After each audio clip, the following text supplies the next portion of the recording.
बिस्मिल्लाहिर्रहमानिर्रहीम। अस्सलाम वालेकुम। 3 मरले का घर सेल होने के लिए है, ये मैं आपको दिखाने लगा हूँ। ये बड़ी अच्छी लोकेशन है, ये डिफेंस रोड के करीब है। Defence road, King Edward housing society, DHA Rahbar, IP town, Valencia town के करीब तरीन है। ये 2 मंजिला घर बना हुआ है। देखिए गराज कितना बड़ा है।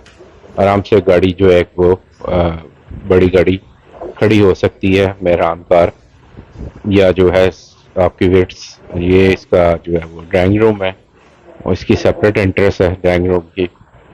और ये कितना अच्छा काम हुआ है, सीलिंग कितनी अच्छी हुई है। ये किचन है, किचन देख ले कितना अच्छा बना हुआ है किचन। और ये किचन के अंदर मार्बल लगी हुआ है, सारा मार्बल लगा हुआ है। और ये जो है सीढ़ियों के ऊपर बड़ा अच्छा अभी मार्बल लगा हुआ, भी दिखाता हूँ मैं। ये रूम है नीचे वाला, बहुत अच्छा बना हुआ है। और टाइलिंग सिलेक्शन